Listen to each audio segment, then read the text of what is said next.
Doctor के हिसाब से इसका हार्ट बंद हो गया है, क्योंकि 5% जिसका हार्ट काम करता है उसको माना नहीं जाता कि इसका हार्ट चल रहा है, ये बंद हो चुका है। गुरुदेव, उसके लीवर और किडनी में भी काम करना बंद कर दिया, सूजन आ गई, लीवर किडनी बेकार हो गई, डैमेज हो गई, उसके पूरे शरीर में पानी भर गया। डॉक्टर बोले इसकी कोई गारंटी नहीं है, ये एक मरी के तुल्य है, हमारी दृष्टि में ये जा चुकी है। फिर मुझे आपकी कथा के बारे में पता चला, पशुपतिनाथ व्रत का वर्णन किया। मेरी माँ ने सीहोर जाकर रुद्राक्ष लाई, मैं रुद्राक्ष को रात को पानी में गला देती थी। लोग कहते थे सीहोर के रुद्राक्ष में ऐसा क्या है, पर मैंने खुद प्रयोग करा है गुरुदेव। पानी में रुद्राक्ष को गलाती थी, बेलपत्र 1 लोटा जल महादेव को चढ़ाती थी, वो पानी लाकर जब डॉक्टर ने कह दिया कि हमारे हिसाब से इसका लीवर, किडनी और इसका हार्ट सब बंद हो चुका है, थोड़े दिन कितने घंटे जीवित रहेगी कोई भरोसा नहीं। हमने एकांतेश्वर महादेव की कथा टीवी पर सुनी, बेटी को हेडफोन लगा दिया। एकांतेश्वर महादेव की कथा जो आपने करी थी हमने सुनना प्रारंभ करी, हेडफोन लगाकर बेटी को सुनाया। बाबा की कृपा का मैं क्या गुणगान करूं गुरुदेव, जो 5% हार्ट काम कर रहा था, लीवर किडनी जो काम करना बंद कर दी थी, बाबा की कृपा से अब वो 25% से ऊपर काम कर रहा है और मेरी बेटी अब ठीक है, आराम है। बाबू हाथ हिला दो एक बार वापिस, ठीक है। श्री शिवाय नमस्तुभ्यम। बेटी ये शिव है, ओ घड़ी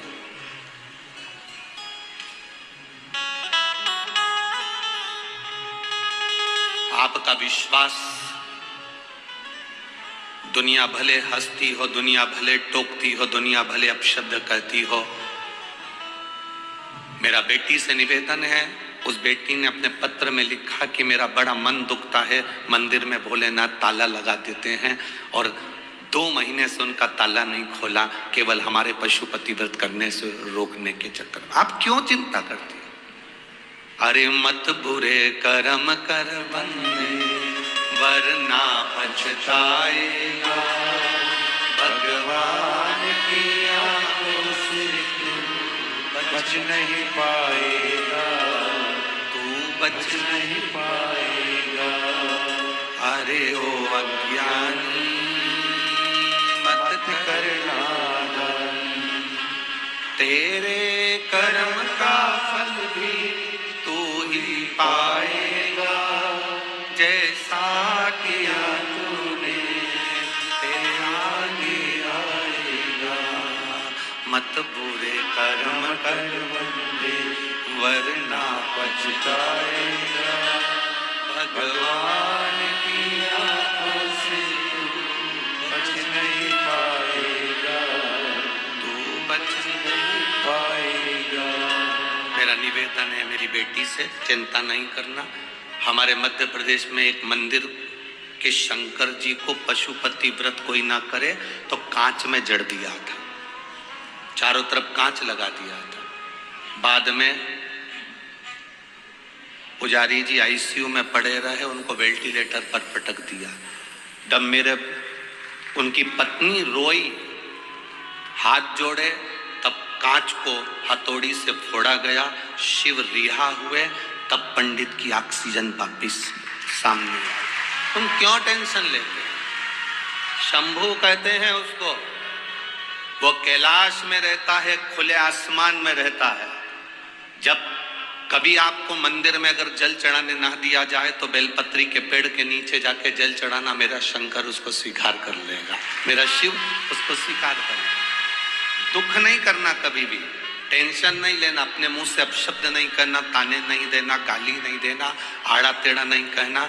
ये समझना बाबा तुम्हारी परीक्षा ले रहा है। और हमने पहले भी कहा, रेस के घोड़े को नहीं मालूम पड़ता कि मैं रेस में खड़ा हूं, उसका मालिक उसको मारता है, पिन चुभोता और वो भागता है।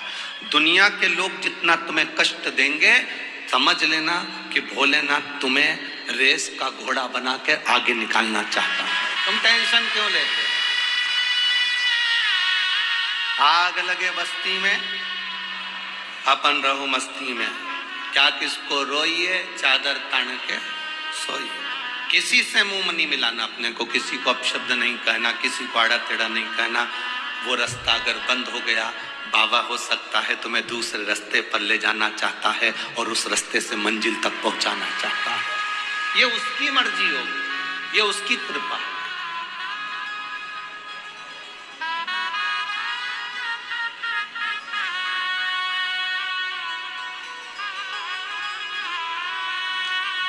शिव की कृपा बिना संसार में कुछ नहीं होता।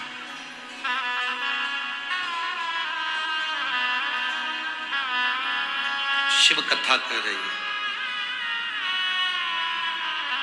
अगर उसकी कृपा से आप यहां पहुंचे हो तो जरूर वो कृपा करने वाला कुछ ना कुछ कृपा करने वाला होगा।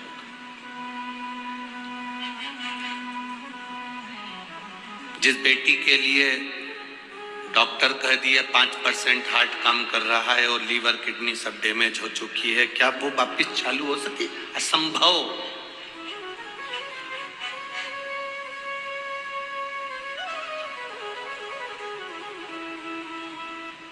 शिव के पास जाने पर हमारी भीतर की ऊर्जा प्रबल होती है।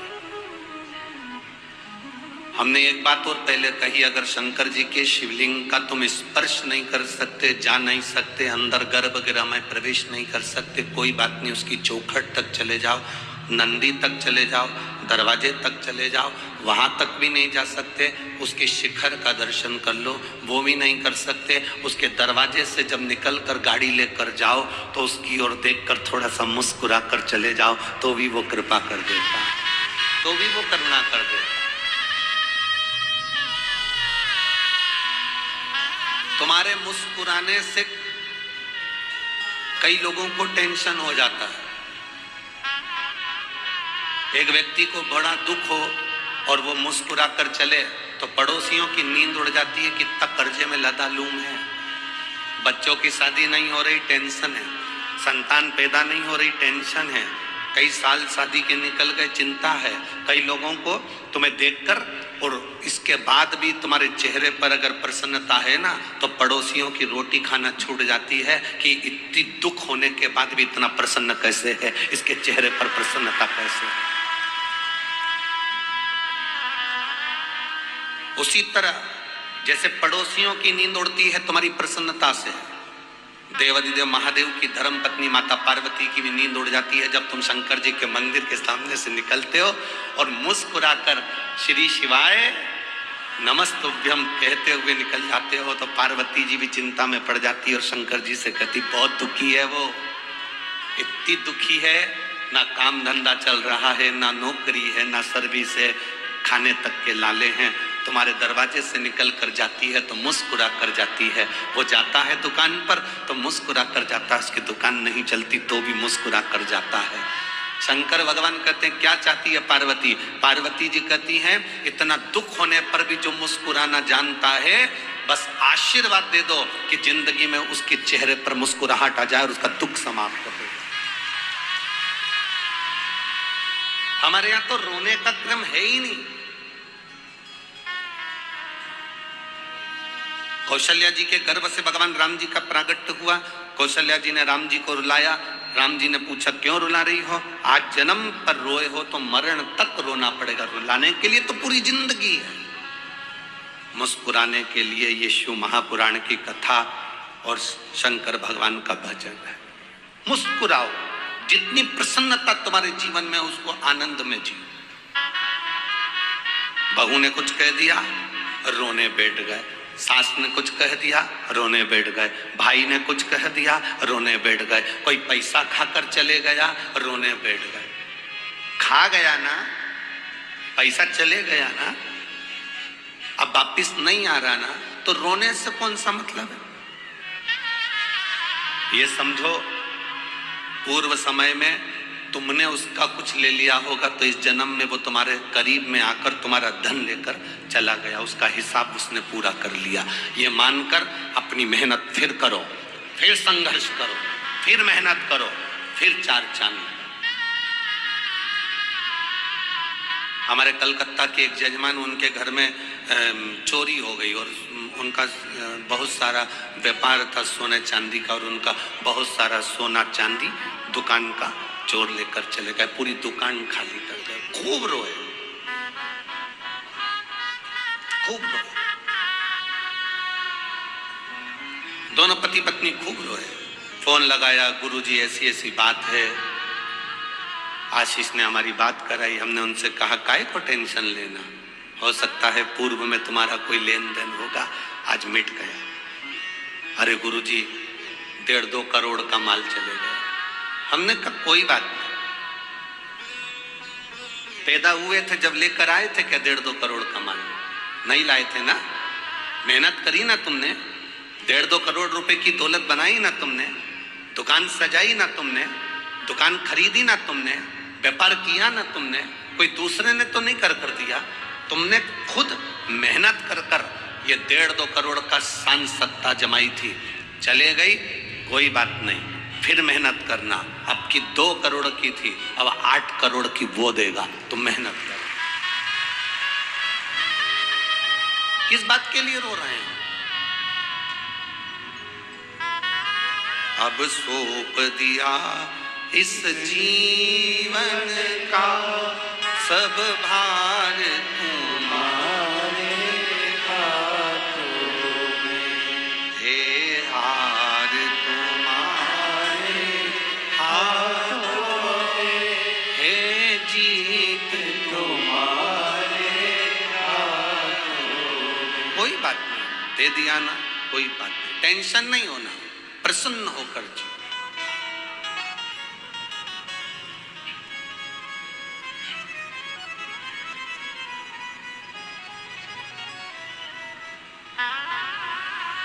आप जितनी प्रसन्नता से अपने जीवन को जियोगे उतनी आनंदता का सुख आप भोगोगे, उतनी आनंद।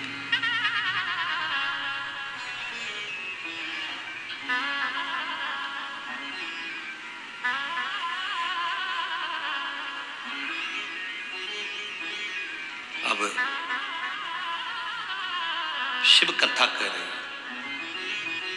अंजना माता के गर्भ से संतान का सुख नहीं था। गौतम बाबा के पास जाकर उन्होंने निवेदन करा, पिताजी मेरे को संतान का सुख नहीं। बाबा ने कहा केवल एक काम कर, पार्थिव शिवलिंग का निर्माण कर और पूजन कर, पार्थिव का पूजन कर। मेरी जीजियों, मेरे नासिक के जीजाओं और मेरी बेटियां, बहनें, भाई, मेरे बेटाओं, तुम्हें लग रहा है अपनी जिंदगी में कि दुख मिट नहीं रहा, थोड़ा प्रयास, संघर्ष करना, कर्म करना, मेहनत करना। ऐसी वैसी जगह पर मत चले जाना कि कोई तुम्हारे ऊपर छड़ी घुमाकर नीचे से सोने के हंडे निकाल दे। बहुत मुश्किल है सोने के हंडे निकलना। मेहनत करोगे तो सोने के क्या, हीरे के अंडे निकल जाएंगे, उसमें क्या दिक्कत। इधर उधर नहीं पढ़ना, फालतू प्रपंच में नहीं पढ़ना। हमारा शास्त्र कहता है जब दुख की घड़ी में माता अंजना, श्री हनुमान जी महाराज की माता, माता अंजना, जिनके घर में संतान का सुख नहीं हुआ, बहुत अवस्था माता अंजना की निकलती चली गई, औलाद नहीं हुई, तब माता अंजना भी अपने पिता के पास जाकर बैठी और पिता ने कहा तू चिंता मत कर, पार्थिव शिवलिंग का निर्माण कर। जब तुम्हारे जीवन में कष्ट आए, धन नहीं आ रहा, व्यापार नहीं बढ़ रहा, तकलीफें आ रही, पार्थिव शिवलिंग का निर्माण करो।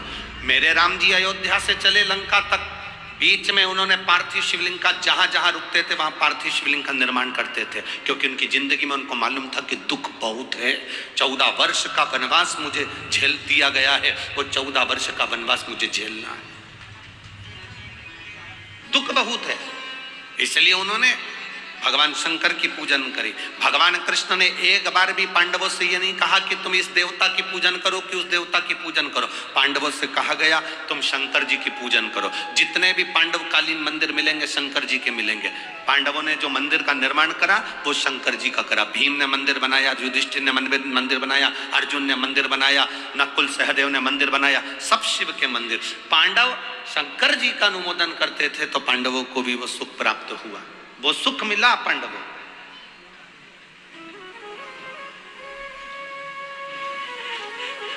शिव भक्ति का जो सुख है खाली नहीं गया। राम जी ने पूजन करी, भगवान कृष्ण ने पूजन करी, दुख की घड़ी में पार्थिव लिंग का निर्माण करो। अब जरूरी नहीं कि तुम वो पार्थिव लिंग बनाने के लिए मट्टी लाओगे, अपने घर में जो गमला लगाओ, अपने घर में जो गमला हो, भले वो काय का भी गमला हो, उस गमले में जो मिट्टी है उसी को वहां पर इकट्ठी कर लो और इकट्ठी कर कर एक शिवलिंग बना लो और शिवलिंग बनाकर उसकी पूजन कर लो। अब किसी ने पूछा गुरुजी क्या केवल शिवलिंग बना लेंगे, नीचे जलाधारी नहीं बनाएंगे गमले में, चलेगा?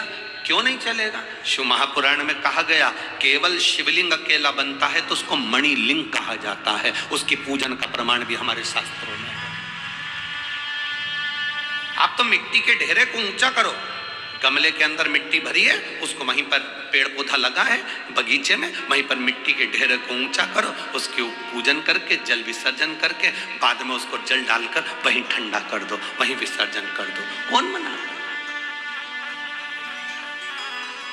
तुम्हें लगे कि अब मैं बहुत हार चुकी हूं, बहुत थक चुकी हूं, एक बार शिवलिंग का निर्माण, पार्थिव लिंग का निर्माण करिए। पार्थिव लिंग। और मेरी जीजियों और जितने आस्था चैनल पर श्रोता भाई बहन कथा सुन रहे हैं, जितने बेटा बेटी कथा सुन रहे हैं, बहुत जल्दी हमें हार नहीं मानना है।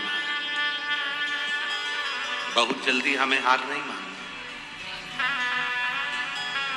बहुत जल्दी हमें हार मानना। अगर जीवन में दुख है, संघर्ष की जिंदगी जी रहे और कोई रास्ता नजर ना आए, तो एक बार कुबेरेश्वर धाम पर आकर 5 कंकर उठाकर उसकी पूजन, जहाँ कंकर शंकर की भूमि है वहाँ बैठकर बाबा से प्रार्थना कर कर उस कंकर शंकर को नमन कर कर एक बार उससे दिल से कहकर आ जाना, बाबा कुबेर भंडारी ऐसा भंडार भरना मैं 3 महीने में वापिस सजाऊं, ऐसी कृपा कर। ये बैग जो मैं लेकर आया हूं इसको खोलूंगा नहीं मैं, इसको मैं अब 3 महीने के अंदर वापिस आऊंगा तभी खोलूंगा, बैग भी नहीं खोलूंगा, मैं नहीं खोलूंगा।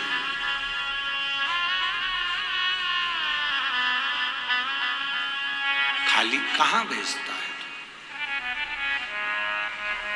कहां खाली भेजा? एक मां लिखती है जिसकी शादी 2012 में हुई, संतान का सुख नहीं था, वो उसको संतान बाबा दे दी।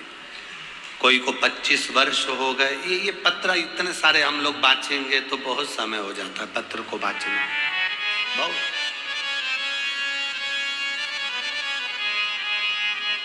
आप जितनी भक्ति करोगे उसका बल बढ़ेगा। हमें भटकना नहीं मार्ग से।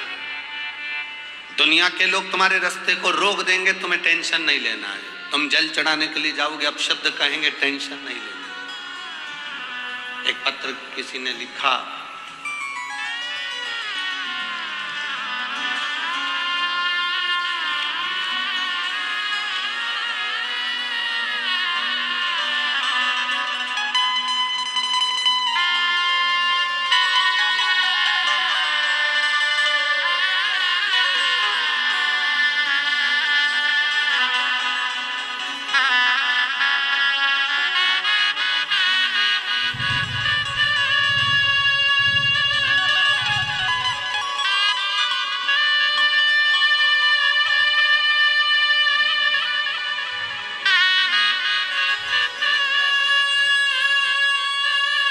मैं सो भारती रतन जाधव, नासिक जेल रोड से। आप ही हैं? दोनों हाथ हिला दो एक बार। श्री शिवाय नमस्तुते।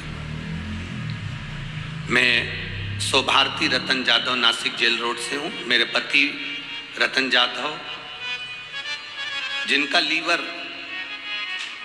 10% तक खराब हो चुका था, डॉक्टरों ने अच्छे डॉक्टरों को दिखाया, सबने उनके लीवर को बदलने के लिए, ट्रांसप्लांट के लिए कहा।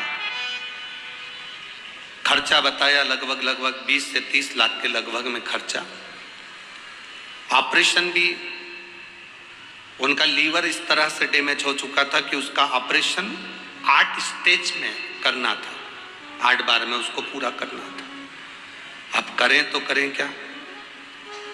हम घर में माता रानी की पूजन करते हैं, बाबा की पूजन करते हैं, पर बाबा की कृपा क्या होती है गुरुजी। मैंने टीवी पर कथा सुनी, रोज मंदिर जाना चालू करा, एक बेलपत्र चढ़ाती, बाबा से मांग कर औषधि के रूप में लेकर आती और अपने पति को दे देती। मैं बाबा को आज धन्यवाद देने के लिए बैठी हूं। हमने दूसरी बार जब वापिस डॉक्टर से जांच कराई 20 दिन के बाद में, तो डॉक्टर ने कह दिया तुम्हारे पति का लीवर किडनी दोनों काम करना प्रारंभ कर दी है, अब ट्रांसप्लांट की जरूरत नहीं। आज मैं प्रसन्न इसलिए हूं कि मेरे पति की भी ड्यूटी 5 दिन के लिए भोले बाबा के चरणों में लगी है, इसकी मुझे प्रसन्नता है। बहुत बहुत साधुवाद, बैठिए भाई। श्री शिवाय नमस्ते। उसकी मुझे प्रसन्नता है। शिव तत्व में भगवान, अब इसमें कहीं कोई ऐसा विचार हमारी दृष्टि में नहीं आता कि आप कहीं दूसरी जगह कहीं गए हो या किसी से आपने कहा। आपने शिव से कहा, आपने भगवान शंकर से कहा, आपने उघड़दानी से कहा। आप किसी दूसरे से नहीं कह रहे हो, आप शिव से कह रहे हो। शिव कौन है? शंकर है कौन? मेरी जितनी जीजियां बैठी हुई हैं, जितनी मेरी बेटियां बैठी हैं, आप शंकर को अपना पिता मानना। जैसे अपने पिता से मायके में जाकर बात करते हो, वैसे शंकर से अपने दिल की बात करो। उसको दिल से रिझा। ये तुम्हारा बाबुल है, ये तुम्हारा पिता है, ये तुम्हारा बाप, तुम्हारा पिता, तुम्हारा बाबुल है, ये तुम्हारा भाऊ है। प्रेम से जाकर उससे कहो, सुनेगा। हम उसे भगवान नहीं मान रहे, हम उसको पिता मान रहे हैं। और पिता से दिल की बात कही जा सकती है, पिता से अपने मन की बात हम कह सकते हैं, अपने दिल की बात हम अपने बाबुल से, अपने पिता से कह सकते हैं।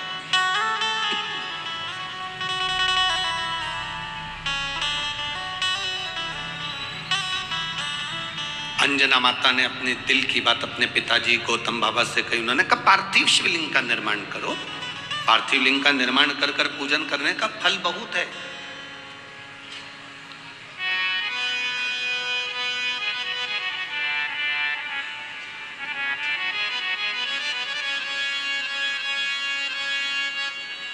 हमने पूजन के कई विधान बताए आपको। उसमें एक विधान हमने ये भी बताया आपको कि अगर शंकर को जल नहीं चढ़ा सकते, पूजन नहीं कर सकते, मंदिर नहीं जा सकते, तो इतना कर सकते हैं कि कोई पवित्र नदी में, तालाब में, बावड़ी में, कुएं में अगर कोई निर्माल्य डाल रहा है तो आप उसको मना कर सकते हैं कि हमारी ये गोदावरी पवित्र है, इसमें कचरा मत डालो। ये भी पूजन है, इसको भी पूजन कहा गया। जल संरक्षण जितना होगा, पानी जितना बचेगा, प्रकृति जितनी बचेगी, जितनी हमारे वृक्ष बचेंगे, उतने हमारे जीवन में हमें आनंद की अनुभूति होगी। ये भी पूजन है, इसको भी पूजन का विधान कहा गया। यहाँ बैठी हुई कई माताओं ने अपने अपने गांव में, यहाँ बैठे हुए कई भाइयों ने अपने अपने गांव में निर्माल्य विसर्जन रथ तैयार करा। मंदिर मंदिर जाकर, घर घर जाकर निर्माल्य की वस्तुएं मांगते हैं कि इसको कुएं में, बावड़ी में, तालाब में, पानी में मत डालो। पानी दूषित होता है, पानी गंदा होता है, पानी में वो सड़ता रहता है, फूल पत्ती पानी में सड़ते रहेंगे, गंदे होते रहेंगे। लोगों ने फूल पत्ती की जगह पॉलीथीन में भर भर कर लोगों ने नदियों में, बावड़ियों में, तालाब में डालना प्रारंभ करा। ये नासिक की धरा पर हमारा बार बार आना नहीं होता। त्र्यंबकेश्वर बाबा की कुछ कृपा हुई होगी, कपालेश्वर बाबा की कृपा हुई होगी, तो आविष्कार जी भूसे, दादा बाबू भूसे इस कथा को करवा लिए और ये यजमान परिवार सब आनंद से, पाटिल जी हो चाहे अन्य हो, सब विराजमान हो। हम आपसे केवल इतना ही मांग कर जाएं इस नासिक की धरा से, आप हमको कुछ दक्षिणा दो मत दो, पर आज दक्षिणा के रूप में इतना जरूर देना कि हमारी गोदावरी को हम दूषित नहीं होने देंगे, हम गंदा नहीं होने देंगे। हमारी माता गोदावरी को हम दूषित नहीं होने देंगे। जो कचरा, जो निर्माल्य जो पड़े हुए हैं उसको हम नदी में नहीं जाने देंगे। लोग स्नान करते हैं, शिव जी को जल चढ़ाते हैं, आचमन करते हैं, पूजन करते हैं उस नदी के जल का, उसको भर भर कर अपने साथ में लेकर जाते हैं, और वो नदी का जल अगर दूषित हो तो हमें कितना पाप लगेगा। ये शिव उपासना है, नदी तालाब बावड़ी को बचाना। कोई बेलपत्री के पेड़ में से पूरी की पूरी डालियां तोड़ रहा है, तुम उसको रोकें, तुम दोष कर रहे हो। किसी वृक्ष की डालियां नहीं नोचना चाहिए, पत्ती तोड़ लो, फूल तोड़ लो, पर पेड़ पौधा नाश ना करो। ये पूजा है।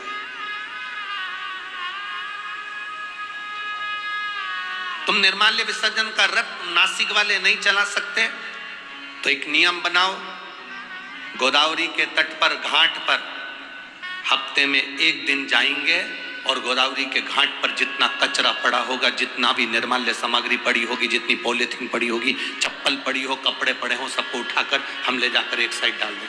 हम अपनी पवित्र नदी को पवित्र बनाकर रखेंगे, हम अपनी शुद्ध नदी को शुद्ध बनाकर रखेंगे। उसकी एक सुखता, एक आनंदता हमारे पास।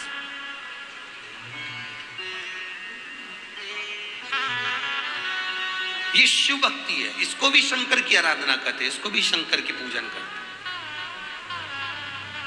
सीहोर कुबेरेश्वर धाम पर कोई आता है रुद्राक्ष लेने के लिए, कुबेरेश्वर धाम के प्रांगण के अंदर आता है, अगर वो कोई कहीं पान खाकर अगर थूक भी देता है तो हम उससे एक ही बात कहते हैं कि देखिए आप थूक जरूर रहे हो, पर हमने एक बात हमेशा कही कि इस कुबेरेश्वर धाम की पवित्र भूमि पर कंकर शंकर है, इसलिए आप अंदर प्रवेश करना तो गुटखा ना खाना, आप अंदर प्रवेश करना तो गंदगी मत करना, क्योंकि यहाँ का कंकर कंकर शंकर है, उसकी पूजन दुनिया कर कर जाती है,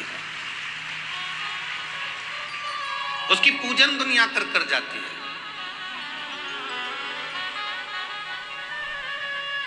आप आराधना में जितने, आप भाव तो जोड़ो, दिल तो जोड़ो। आप मंदिर तक तो गए, परंतु मंदिर में जाने के बाद आपके मन में आ गया कि पत्थर का शिवलिंग है, पत्थर की मूर्ति है, कंकर है, मिट्टी है, ना ना ना ना, उसमें आप अपने भाव को व्यक्त करिए, वो मिलेगा।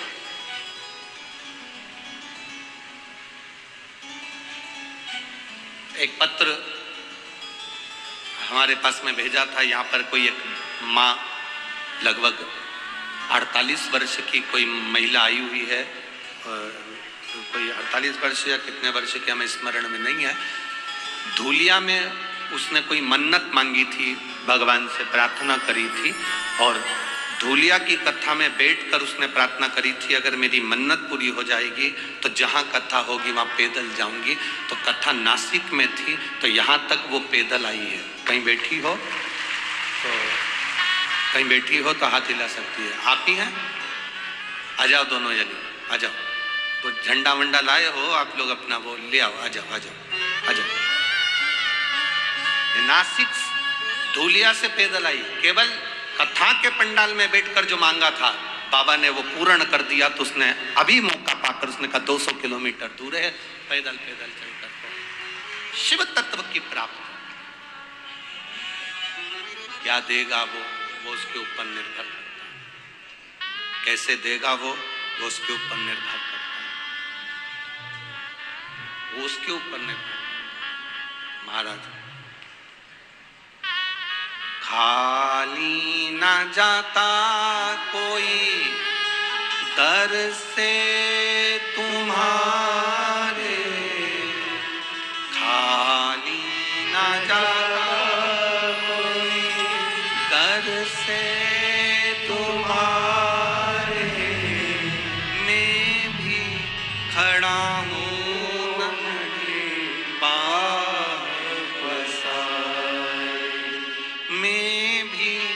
खड़ा हूँ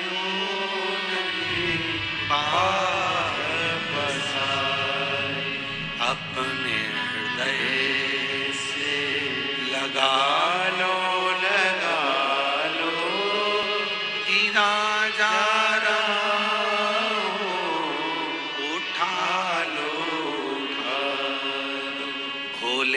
अपने डर से अब तो न टालो, गिरी जा रहे हो, उठा लो, उठा। शिव कथा कर, भगवान शंकर की कथा वर्णन कर। अंजना माता के गर्भ से संतान नहीं थी, गौतम बाबा ने पार्थिव लिंग की निर्माण पूजन का वर्णन किया। पूजन करी, राजा केसरी ने पूछ लिया अंजना को, क्या कर रही हो तुम? संतान के लिए शिवलिंग का पूजन है, पार्थिव लिंग का पूजन। संतान के लिए? हाँ, पार्थिव लिंग का पूजन। हाँ, पहले कैसरी अंजना के साथ में, माता अंजना जी के साथ में बैठकर शिवलिंग का पूजन नहीं कर रहे थे। कैसरी बाबा पहले माता अंजना जी के साथ में बैठकर शिवलिंग का पूजन नहीं कर रहे थे। पर जब माता अंजना के पूजन को देखा कैसरी बाबा ने,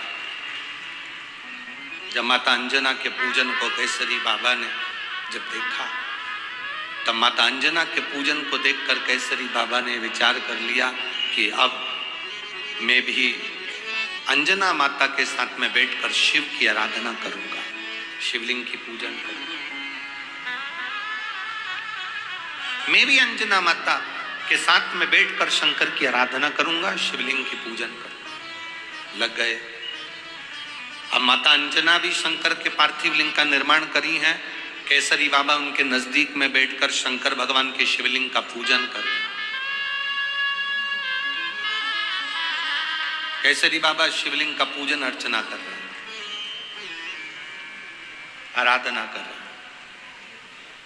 दोनों ने मिलकर भगवान शंकर की पूजन करी। सावन के महीने की जब शिवरात्रि आती है,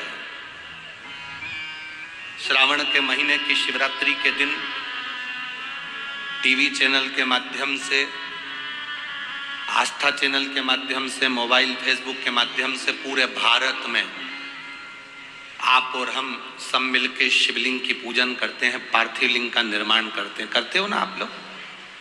साल भर में एक दिन ऐसा होता है जिस दिन पूरा भारत घर घर में शिवलिंग का निर्माण करते हैं और घर घर में शिवलिंग का निर्माण कर कर ऑनलाइन भगवान शंकर का अभिषेक पूजन कर कर अपने जीवन को धन्य बनाते हैं। उस शिवलिंग पूजन का क्या फल होता है, उस शिवलिंग के पूजन का क्या आनंद होता है, ये वही जान सकते जिसने निर्माण करा है, जिसने पूजन करा।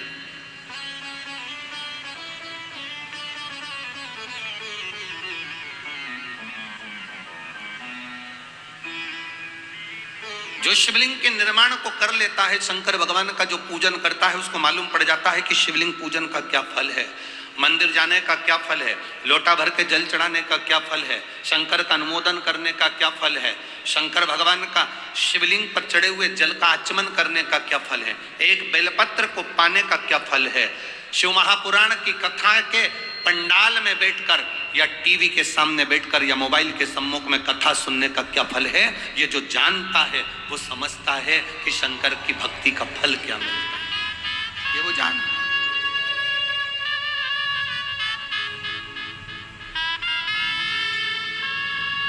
शिव भक्ति के फल। माता अंजना शिवलिंग की आराधना कर, केसरी बाबा साथ में बैठकर भगवान शंकर के शिवलिंग की आराधना कर, पूजन। अब स्वयं आराधना करते करते करते करते समय बीत गया। आप और हम थक जाते हैं, हमें लगता है 1 महीना हमने जल चढ़ा लिया, बहुत चढ़ा लिया, 2 महीना हमने जल चढ़ा लिया, बहुत चढ़ा लिया, 3 महीना हमने भगवान का जल चढ़ा लिया, बहुत चढ़ा लिया, 1 बार कथा सुन ली, बहुत सुन ली, 2 बार कथा सुन ली, बहुत सुन ली, 3 बार कथा सुन ली, बहुत सुन ली। ध्यान देना, उदर की तृप्ति भोजन से, पेट भरने के लिए रोज भोजन करना जरूरी है और आत्मा की तृप्ति के लिए रोज कथा सुनना जरूरी है। प्रतिदिन सुनो, प्रतिदिन। प्रतिदिन श्रवण कर।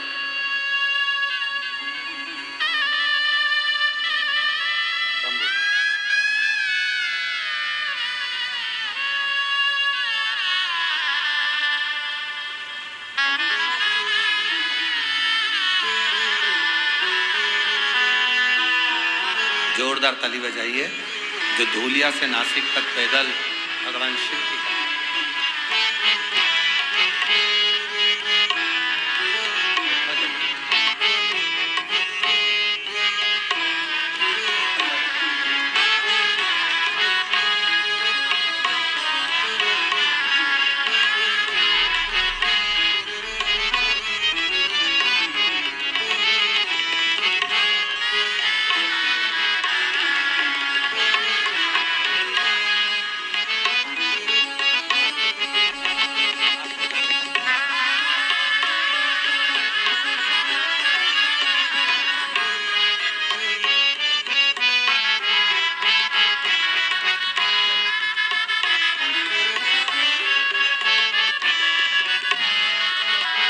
देवरे तो श्री समाधान कांकुड़ी, श्री गोपाल देवरे जी, ये सभी लोग पैदल यहाँ तक बाबा के धाम तक पहुँचे।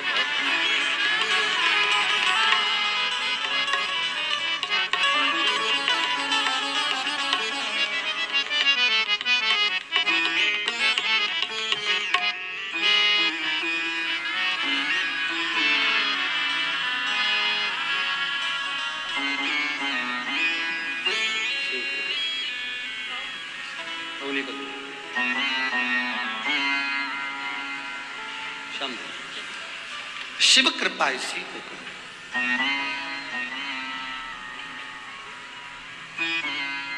बाबा देवाधिदेव महादेव ओघड़दानी त्रिकालदर्शी कैलाशी अविनाशी शिव है। अब धूलिया की कथा को कितने दिन हुए होंगे, पंडाल में बैठकर जो मांगा गया वो बाबा देता है। आप लोग आज विराम दिवस, कथा का समापन है, विराम दिवस है, आप सब विराम की कथा में आए हो। हमने पहले भी कहा, मेहमान जब जाते हैं घर के बच्चों को 150 रुपये देकर जाते हैं, और शिव महापुराण जिस दिन विराम होती है वो अपना भंडार लुटा कर जाती है। जो बटोरने वाले हैं वो बटोर, मेहमान जाते समय कुछ देकर जाते हैं, उसी तरह मेरा बाबा भी विराम के दिन में कुछ ना कुछ ऐसा देकर जाता है जो जीवन की सार्थकता सिद्ध हो जाए।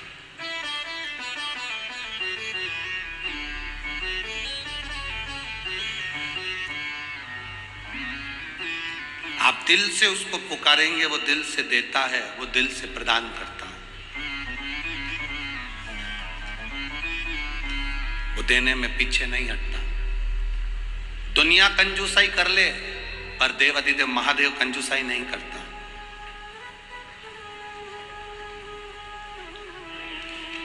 बाबा कंजूसाई नहीं करता।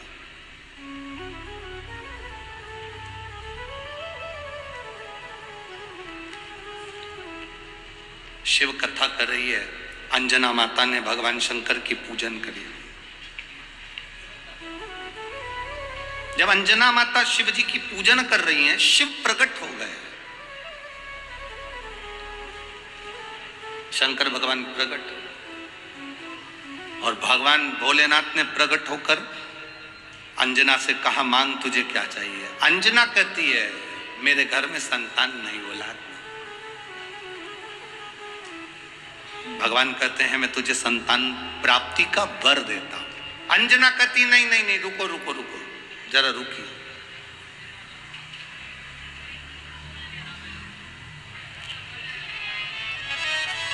ऐसी औलाद नहीं चाहिए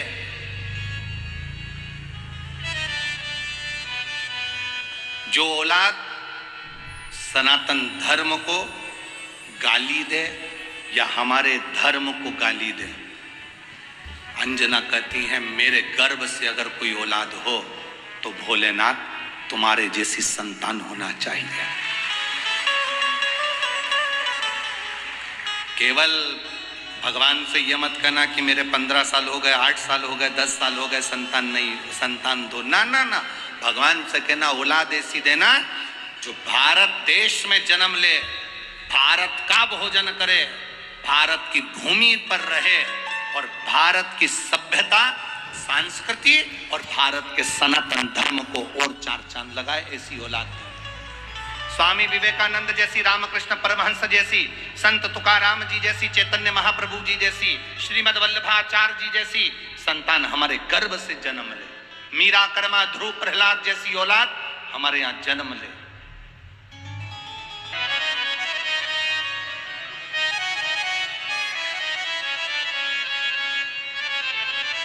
एक जजमान के यहाँ हम रुक गए थे, एक जजमान के रुके तो उनके जो बेटा बेटी थे कॉलेज पढ़ने वाले, वो उनके पलंग के गद्दे के नीचे इतने सारे फोटो रखे थे, इतने सारे, सब हीरो हीरोइन के इतने सारे फोटो।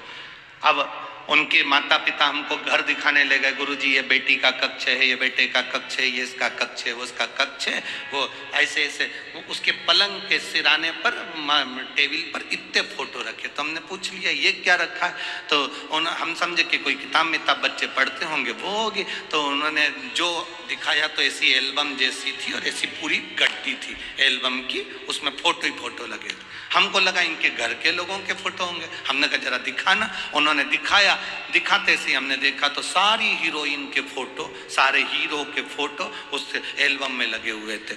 हमने बेटी को पूछा कि बेटा तुमने ये फोटो अपने पास में क्यों रख रखे हैं? गुरुजी सुबह उठती हूँ ना तो सबसे पहले मैं आँख खोलकर एक एक का चेहरा देखकर जानना चाहती हूँ कि मेरे लिए कौन गुड है, मेरे लिए कौन लकी है, फिर मैं उसका चेहरा रोज देखूंगा। मैंने कहा इतने सारे फोटो में से अभी तक कितने देख लिए, सबको एक बार देखकर देख लिया पर कोई लकी नहीं मिला। हमने कहा एक काम करो, अपने मम्मी पापा का फोटो अपनी एल्बम में लगाओ, सुबह उठकर देखना वो लकी कहलाए। अपने माता पिता से ज्यादा लकी संसार में कोई नहीं हो सकता। जिसने जन्म दिया उसका चेहरा तुम्हारी निगाहों में होना चाहिए। जब तुम सुबह उठो तो अपने माता पिता के चेहरे की स्माइल देखकर उठो तो तुम्हारा दिन भी अच्छा निकल कर जाता है। उससे ज्यादा लकी क्या हो सकता है? माता पिता का चेहरा नहीं देख सकते तो देवाधिदेव महादेव का देखिए, माता पार्वती जी का देखिए, भगवान शिव का देखिए, वो लकी रहेगा। जिनके कपड़ों के ठिकाने नहीं, जिनके खाने पीने के ठिकाने नहीं, वो तो खुद अनलकी है। तुम्हें क्या लकी बनाएंगे?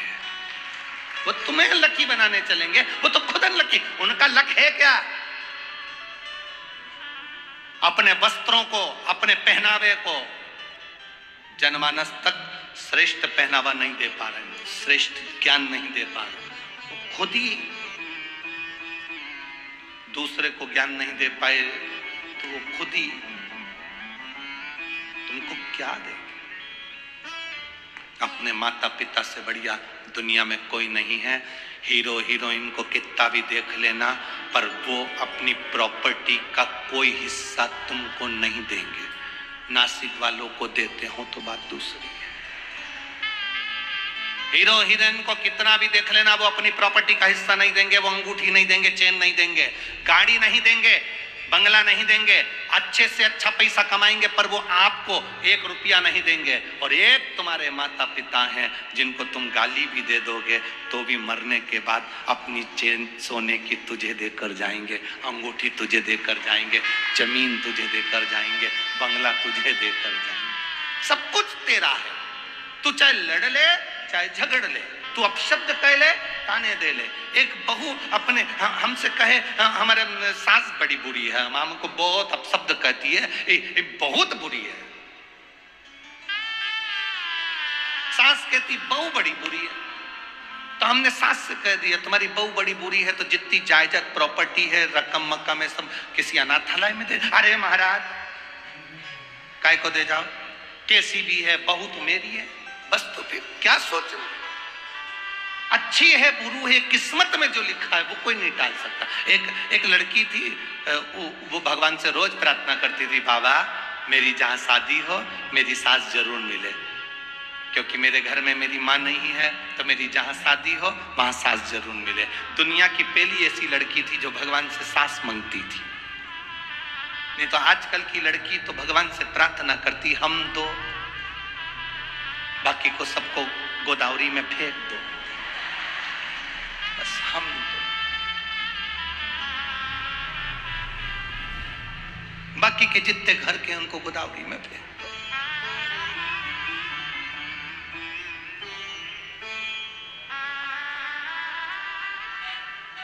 अब लड़की रोज भगवान से प्रार्थना करती, मेरी सास जरूर मिले। भगवान ने उसकी शादी करी, जहां करी वहां सास नहीं मिली, सास ही नहीं मिली।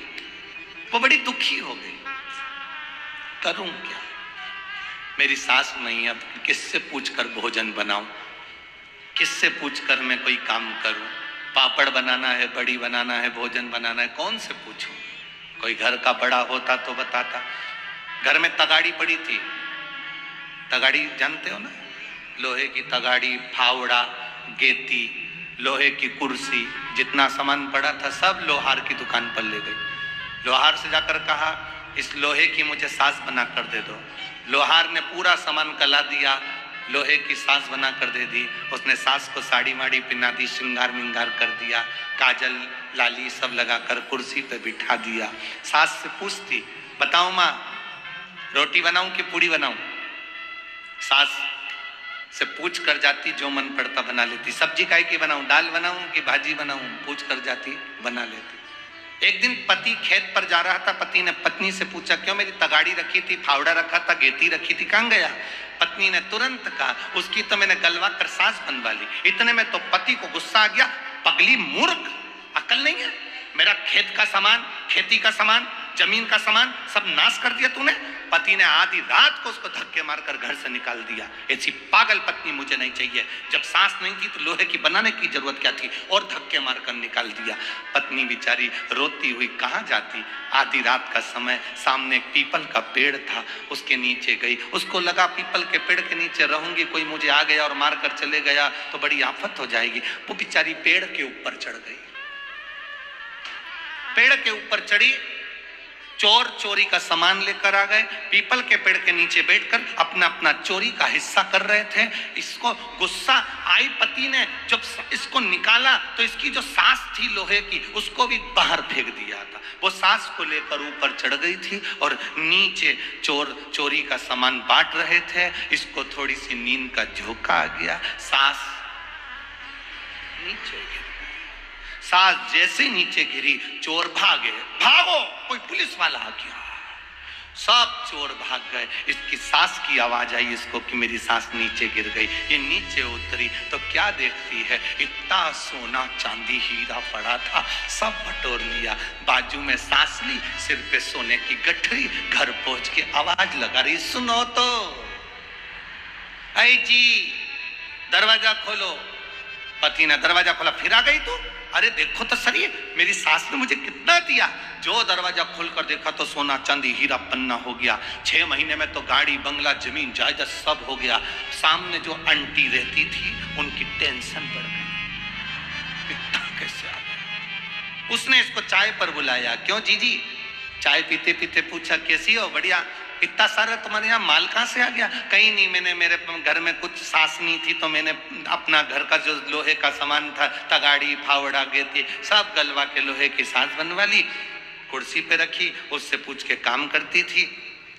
पति ने धक्के मारकर बाहर निकाल दिया, मेरी सास को भी फेंक दिया। मैं पेड़ पे चढ़ गई रात को जब मेरी सास नीचे गिरी तो सोना ही सोना मिला। सामने वाली ने विचार करा, ऐसा करने से ऐसा होता है। अब इसकी तो मरी हुई सास लोहे की भी सोना दे रही, मेरी तो जिंदा बैठी कभी अंगूठी ना दी,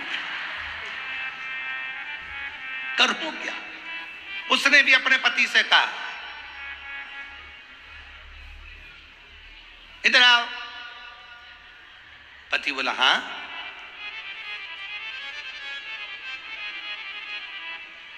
तुम्हारा जितना लोहे का सामान है ना सब गलाऊंगी, सास बनवाऊंगी। पति बोला, मेरी माँ है तो।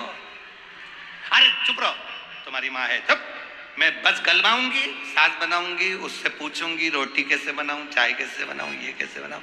तुम आधी रात को मुझे धक्के मार के निकाल देना, लोहे की सास को बाहर फेंक देना, मैं पेड़ पे चढ़ जाऊंगी, नीचे गिरेगी, सास सोना ही सोना मिलेगा। पति के पागल हो गई है, मूर्खों जैसे काम करती है। नहीं नहीं, मैंने बोला ना तुमसे। हाँ, उसने धक्के मार कर निकाल दिया, सास को लेकर चली गई, पेड़ पे चढ़ भी गई। रात को चोर भी आ गए, चोरी का सामान बांटने लगे। बांटते बांटते इसने सास को नीचे पटक दिया। चोरों ने विचार कर लिया अगली बार भी यही थी, नीचे उसको नीचे उतारा, 2 चार धरके दिए। जो गले में चेन मंगलसूत्र पहनी थी वो भी ले ली। नीली पीली होके घर गई। पति ने पूछा सोना चांदी मिला? कुछ नहीं।